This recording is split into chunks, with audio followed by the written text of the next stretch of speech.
Welcome to Chapter 1. Chapter 1 is all about changing our personal behaviors and finding optimal wellness. So I would ask that you would join me on page 2, and I'm going to go ahead and bring you into our PowerPoint for Chapter 1.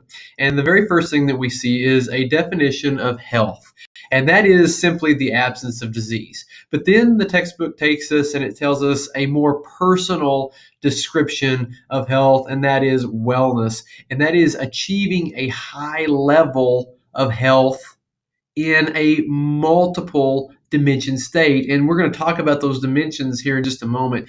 But the next term that we want to see is physical fitness. And I don't know if you've ever seen this term defined before, but I want you to consider this. It is the ability to perform moderate to vigorous activities, but in the textbook it also says without undue fatigue. And so you may think about some of the things that you do during the day and how you feel at the end of the day when you get home.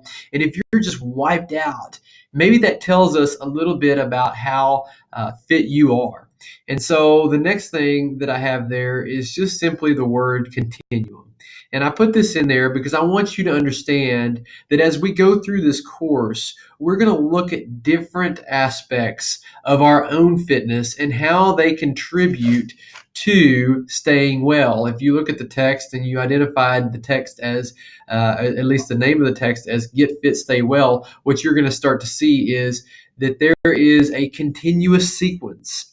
And this continuous sequence, we're not going to see many things change in the sequence, but the interesting thing is the end and the beginning are quite distinct. So I'll take you into the dimensions that I was referencing earlier. And this is on page 3. And what we have to understand is that wellness is an optimal level, but it's about the 6 interconnected dimensions of human experience. And so what I'd like to do is I'd start with physical wellness. And right here, I've given you the definitions, and they begin on page 3 and continue into page 5. But the physical wellness that we many times think of as being the only type of wellness is only one part. And this is our state of physical well-being. And so it's talking about our fitness, it's talking about our body composition, it's talking about our waistline, it's talking about our complexion, it's talking about all the things that we can see physically about ourselves and feel physically inside of ourselves. The next one is our social wellness, and I've just simply put satisfying and healthy relationships and connectedness. And so we're going to look at how well we are with our relationships. And many times you would probably understand this, that if you have a struggle in a relationship, it affects the other aspects of our wellness, maybe even makes us physically ill. It also happens to affect our emotions and maybe even our environment. And we'll talk about that one here in just a moment. Look at number 3, intellectual. This is using your brain to meet life's challenges. And so many times we think of working on our intellectual wellness just because we're college students. But I want you to understand that there are a lot of challenges that you don't need a college degree to meet. In fact, most of life challenges, you're going to need simple common sense and experience. And as you get those two things, you're going to improve in your intellectual wellness. The 4th is our emotional wellness. And this is very interesting because it says controlling your emotions and expressing them at appropriate times. And many of us think, well, I have that under control. But then when you have children at some point in your life, what you're going to understand is that they don't come naturally controlling and expressing their emotions at appropriate times. And they have to be taught. And so we have to learn those all through our childhood and even into our adulthood. The 5th thing is our spiritual wellness. And this is your beliefs and deep convictions. And even if you say, well, I'm agnostic or atheistic, well, the reality is your spiritual wellness is that specific belief. And then you have to trust that you're believing that belief is true. The final wellness dimension is environmental. And this is not just about the environment as far as the ozone is concerned. This is talking about what is your environment directly around you. And I could go as far as to say How does your room look? How does your laundry room look? How does your sinks look? Your toilet? How does your living room look? How does your car look? Are we keeping a good environment around us that way? But also, what about the positivity and negativity in our lives? Are you feeding into your social media posts a little too much and maybe doing too much negativity there? Or are you keeping things positive, and are you kind of leaning towards more positivity in your life? And so I would urge you to consider those 6 things as we move through the rest of this chapter and the rest of this textbook.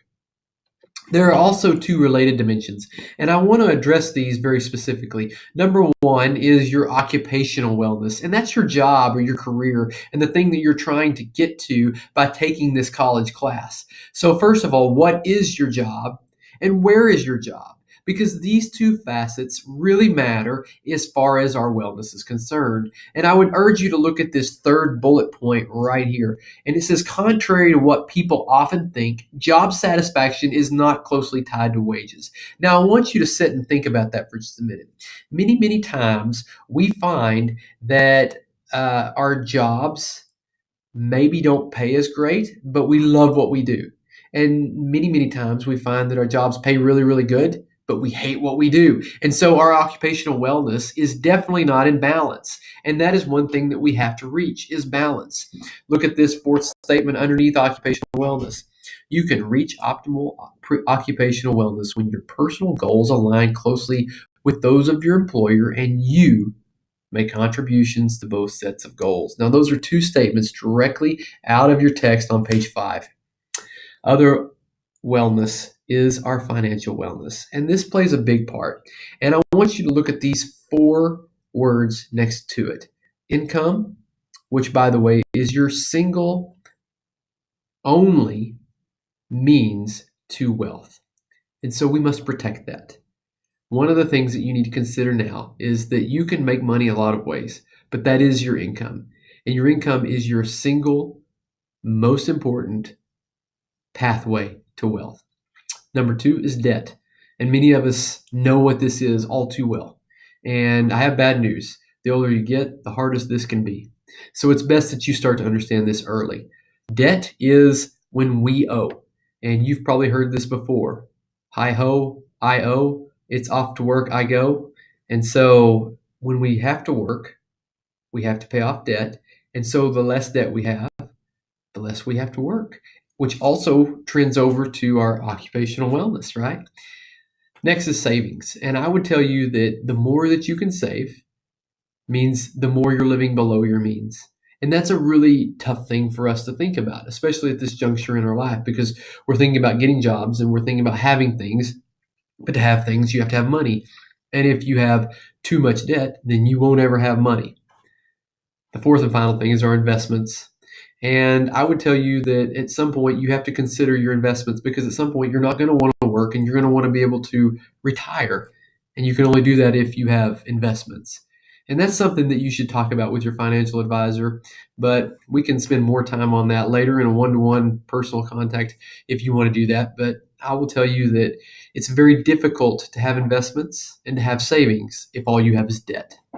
Now, moving forward to the next slide, I want you to understand why your wellness matters. You have to balance these things. So all of those 6 dimensions plus occupational and financial, you have to balance. Striving for improvement in all 6 wellness dimensions is a lifelong process. It's not something that's going to happen today or tomorrow or when you graduate college just because you graduate college, because that's just not how life works. These things are a progress, not a perfection issue. And then the next thing here we have to think about is there are risk factors to our wellness. And some of these risk factors we can control, and some of them we just frankly can't. They're in our DNA or they're in our environment, and they're going to hit us one way or another. And so think about this. What are the modifiable risk factors? And all through this class, we're going to say, this is something you can change. This is something you can change. But then also we're going to look at things that we simply can't change because, like I said, our DNA and our environment, the context that we live in, may not allow it. If you have a car accident and it's not your fault, you had no control over that. It was non-modifiable. But if you smoke, then you're putting this on yourself because you had a choice to quit. And so if you obtain something like, I don't know, chronic lung disease, emphysema, lung cancer, then you know that you could have possibly avoided that by not smoking. So more risk factors equals a greater chance of having, you name it, whatever it is. But I would tell you this too. On page 6, it lists our causes of death. The very first cause of death we see there is, sadly enough, cardiovascular disease. And we're going to talk about that when we hit chapter 10. But then as you look down, you see lung disease, you see stroke, and then finally you see accidents. So these are the things that are killing Americans overall. But I will tell you this, that out of all those things, one risk factor that we see highly occurring is a sedentary lifestyle. And you're going to say, Kendall, what is a sedentary lifestyle? Well, it's physical inactivity except for doing only the things that you have to do, like getting up to go to the bathroom because you don't want to use the bathroom all over yourself. Well, if that's all you get up and do as a part of your life, you're going to be considered sedentary and physically inactive. And that's going to lead you down the road of disparity. And we'll kind of get into that as we kind of progress through the class. I also want you to see this bullet point right here. The American College of Sports Medicine recommends 150 minutes of exercise per week. Now, if you think about it, there's over 10,000 minutes in your week every week. And so what you have to understand is that can you spend 150 of that just to get to optimal health? And I would tell you that yes, you can. It's a very easy task to get to. And hopefully by the end of the class, we've convinced you, we've persuaded you, and we've got you going in that direction. One more thing here is how do we modify our behaviors? Well, this is all on page 10, and it talks about how we increase our awareness first, contemplate change, prepare for change, and take action to change. And hopefully what you see is these things taking place as we progress through the class. My last slide for this talk is about starting at the end. And simply by saying that, I'm saying you have to make goals. The goal is the end place, and this is how we're going to get there. And so one thing that we want to look at is on page 15 is where it talks about SMART goals. And the very first thing it says is you need to be specific with your goals. It doesn't say you should begin to exercise. And in chapter 2, we're going to give a definition to exercise, but it's basically that you have a structure and a plan. And so many people say, well, I'm going to start exercising at the first of the year, but they don't know what to do or how to do it. This says you have to be specific. What kind of exercise are you going to do? You're going to become a runner? You're going to join a gym and start lifting weights? You're going to join CrossFit? What is it that you're going to do? That's the first thing you have to do in your goals is to make it specific. What are you going to do? Number 2 is it has to be measurable. And I want you to understand that you could say that you're going to run, but then if you don't identify how much you're going to run a week, this is never going to get off the ground. You need to make this measurable where everyone can understand what it is that you're doing as well as how much you're going to do. Number 3, it has to be action oriented.